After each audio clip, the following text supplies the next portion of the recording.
আমিও চাই একটা উইন্ডোজের মতো একটা ভীষণ বাণিজ্য সফল ছবি বানাতে, বেশ ওরা একটা না অনেকগুলো বানিয়েছে, বা একটা খাদান বানাতে, হ্যাঁ, বা ধরো একটা একেন বানাতে, হ্যাঁ, এরকম। প্রযোজক হিসাবে এই বাংলা ইন্ডাস্ট্রিতে টাকা ইনভেস্ট করাটা তুলনায় রিস্কি।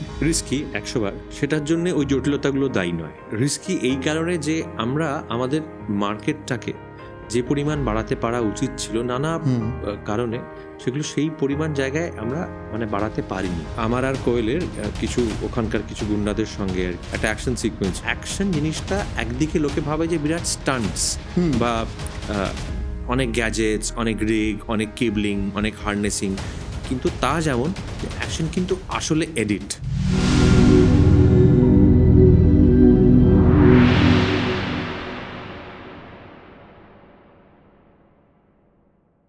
তো যেটা দিয়ে শুরু করব সেটা হচ্ছে, কেমন আছো সেটা বলো। ভালোই আছি।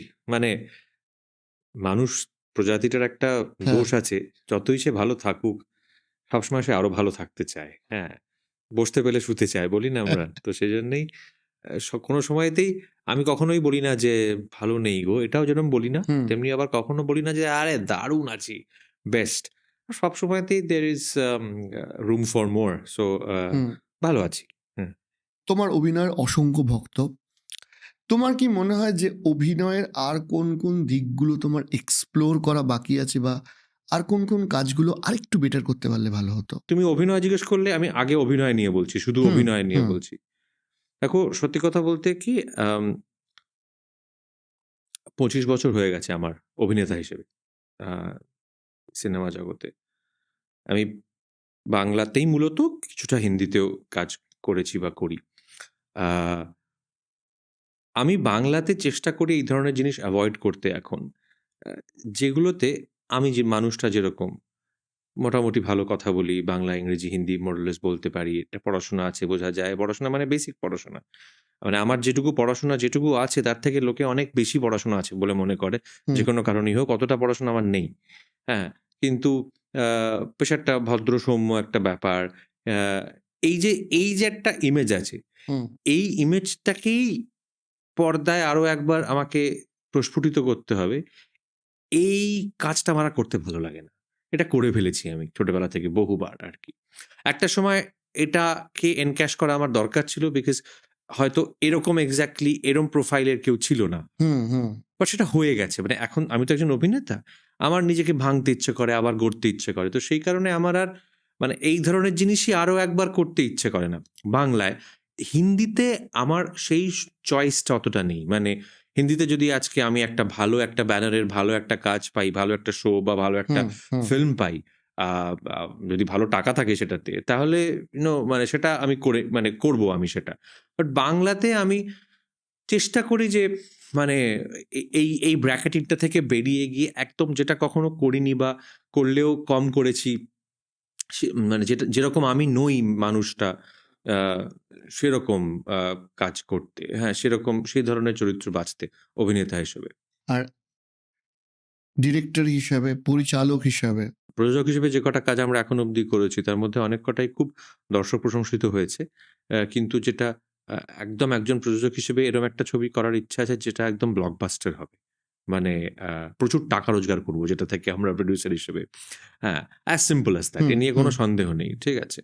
আ আমিও চাই একটা উইন্ডোজের মতো একটা ভীষণ বাণিজ্য সফল ছবি বানাতে, বেশ ওরা একটা না অনেকগুলো বানিয়েছে, বা একটা খাদান বানাতে, হ্যাঁ, বা ধরো একটা একেন বানাতে, হ্যাঁ, এরকম আমি বানাতে চাই এক প্রযোজক হিসেবে। পরিচালক হিসেবে যেটা আমার মনে হয়, যে দিকটা আমার এক্সপ্লোরড নয় বা অনেক কম এক্সপ্লোরড, বা নিজেও করার সুযোগ কম পেয়েছি বা কম করেছি। আ আমি একটা জিনিস করতে পেরেছি যেটা আমার অনেকদিনের ইচ্ছে ছিল, সেটা হচ্ছে হররটাকে এস্টাবলিশ করা বাংলায়। হরর কেউ বানাতো না। এইটুকু আমি এটার জন্য আমি নিজের পিঠ চাপড়াতে পারি যে হরর জনরাটাকে আমি বাংলাতে আবার শুরু করি আরকি ২০২৩ সালে। আ কেননা তার একটা বড় কারণ, আমি সেটা সাহস পেয়েছিলাম কিন্তু তোমাদের মতো অনেকগুলো পডকাস্ট থেকে এবং অনেকগুলো অডিও বুক থেকে আমি বুঝতে পেরেছিলাম যে দর্শকটা আছে, শ্রোতা আছে, যখন দর্শকও থাকবে এবং বাঙালি আর তারা মানে অতিলৌকিক বা পারলৌকিক বা অলৌকিক জিনিস নিয়ে কাজ করবে না বা তাদের সেটা নিয়ে উত্তেজিত হবে না, এটা হতে পারে না। হ্যাঁ? তো সেই বিশ্বাসটা অনেকটা কিন্তু তোমাদের মতো পডকাস্টার্সদের কাছ থেকে পেয়েছি। কিন্তু যে দিকটা আমার এখনো আমি মনে করি যে পরিচালক হিসেবে যে দিকটা আমি আরো এক্সপ্লোর করতে চাই, সেটা হচ্ছে যে আমার ছবি এখনো অবধি লোকে দেখেছেন, বড় পর্দার ছবি দেখেছেন, খুব রিফাইন্ড একটা সোনার পাহাড় দেখেছেন লোকে, একটা আ আ অভিযান দেখেছেন মানুষ, হ্যাঁ? এই রাত তোমার আমার অনেক লোক মানুষ দেখেছেন। কিন্তু আমি কিন্তু হাওয়া বদলের আমিটাও কিন্তু আমি। ওই একদমই। প্রচণ্ড কেওড়া মজার আমিটা কিন্তু আমি।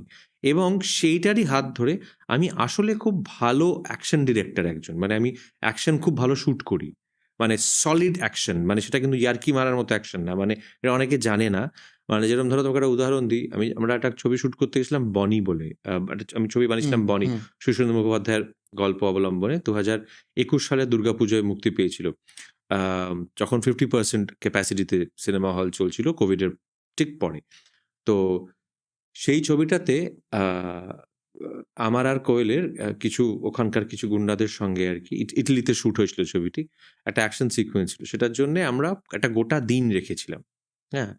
আ আমরা কিন্তু মানে এফোর্ড করতে পারিনি। মানে আমরা আলাদা করে ওখান থেকে স্টান্ট ডিরেক্টর নেওয়াটা এফোর্ড করতে পারিনি। আমাদের সঙ্গে একজন বোধহয় অ্যাসিস্ট্যান্ট শুধু ছিল। যিনি এখান থেকে গেছিলেন আমাদের সঙ্গে। দ্যাট ওয়াজ ইট। আ হঠাৎ করে সেদিনকে একটা অকস্মাৎ বৃষ্টি হওয়ার ফলে আমাদের সারাদিনের সময়টা নেমে ৬ ঘন্টায় চলে আসে। ৬ ঘন্টায় ওই অ্যাকশন সিকোয়েন্সটা কিন্তু পুরোটা মানে মানে আমি প্রায় একা হাতে ঝড়ের বেগে শুট করি পুরো জিনিসটা। তার কারণ অ্যাকশন জিনিসটা একদিকে লোকে ভাবে যে বিরাট স্টান্টস হুম। বা আ অনেক গ্যাজেটস, অনেক রিগ, অনেক কেবলিং, অনেক হার্নেসিং। কিন্তু তা যেমন অ্যাকশন কিন্তু আসলে এডিট। হ্যাঁ, যেকোনো অ্যাকশন ডিরেক্টরও এটা মানবে। মানে সমস্ত ভালো অ্যাকশন ডিরেক্টর কিন্তু স্টান্ট ডিরেক্টর কিন্তু আসলে খুব ভালো এডিটর। হ্যাঁ? হুম। তো আমি যেহেতু মূলত একজন মানে একটা আমার এডিটিং এর প্রতি একটা আসক্তি আছে। আমি যখন ফিল্ম স্কুলে পড়তাম আমার 2nd সেমেস্টারে স্পেশালাইজেশনও এডিটিং ছিল। তো সেই কারণে আ মানে এবং আমার জাস্ট ভালো লাগে মানে অ্যাকশন ডিরেক্ট করতে। এটা অনেকে জানে না আরকি। আচ্ছা। আমি অ্যাকশন ছবি খুব পছন্দ করি এবং অ্যাকশন আ আমার ধারণা আমি অ্যাকশন খুব ভালো ডিরেক্ট করব। সেই সুযোগটা হয় পাওয়ার অপেক্ষায় আছি কিংবা নিজেই নিজের জন্য তৈরি করার অপেক্ষায় আছি। ধরো প্রযোজক হিসাবে যখন একটা তো হচ্ছে অভিনেতা, দেন পরিচালক আরেকটু হেডেক, দেন প্রযোজক হিসেবে তুমি যখন আসছো, মাঝে মধ্যেই দেখা যায় যে আমাদের ইন্ডাস্ট্রিতে বেশ কিছু শুটিং বা ইত্যাদি নিয়ে জটিলতা তৈরি হচ্ছে বা ইত্যাদি। তো কখনো কি মনে হয় যে প্রযোজক হিসাবে এই বাংলা ইন্ডাস্ট্রিতে টাকা ইনভেস্ট করাটা তুলনায় রিস্কি? রিস্কি ১০০ বার। সেটার জন্যে ওই জটিলতাগুলো দায়ী নয়। হ্যাঁ? আ রিস্কি এই কারণে যে আমরা আমাদের মার্কেটটাকে যে পরিমাণ বাড়াতে পারা উচিত ছিল নানা হুম, কারণে সেগুলো সেই পরিমাণ জায়গায় আমরা মানে বাড়াতে পারিনি। দেখো ভারতের একটা সময় বলা হতো যে হিন্দি মানে সারা পৃথিবীর মানুষ আ ভারতীয় সিনেমা বলতে বলিউড বুঝতেন। আজও অধিকাংশ সারা পৃথিবীর মানুষ তাই বোঝেন। কেননা হিন্দি ছবি সবথেকে বেশি প্রচার পায়। কিন্তু গত তুমি ১০ বছরে যদি দেখো, দক্ষিণ ভারতের ছবি যেভাবে বিদেশেও তার জায়গা বা তৈরি আমাদের করেছে। গোটা দেশের গোটা দেশে, মাধ্যমে। ১ম এ গোটা দেশে তারপর বিদেশে। বিদেশে অনেক আগে থেকেই অ্যাকচুয়ালি চলত। আ আমাদের দেশে যেভাবে আস্তে, আস্তে মানে সর্বভারতীয় ছবি হয়ে দাঁড়িয়েছে আরকি। হুম? আ সেটা ওরা পেরেছে তার কারণ ওদের ইকোনমিক্যালি ওরা আরো অনেক বেশি টাকা ইনভেস্ট করেছে হুম, এবং ১ নম্বর সেটা ২ নম্বর কথা এবং সেটা কোনো অংশে ১ম টার থেকে কম গুরুত্বপূর্ণ না। এটা হচ্ছে ওরা না ওদের নিজেদের গল্পগুলো বলতে জানে। আমরা কেমন একটা যেন আ আমাদের শিখরের গল্পগুলো বলা বলা বন্ধ করে দিয়েছি। আমি সবসময়তেই এটা বলেছি এবং সেটা বলার জন্যে কিছু কোনো ক্ষেত্রে চক্ষুশূলও হয়েছি।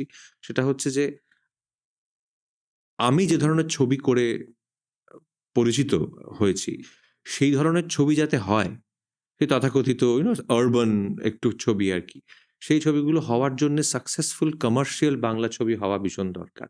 কমার্শিয়াল বাংলা ছবি যদি সফল না হয়, তাহলে কোনো কিছু দাঁড়াবে না।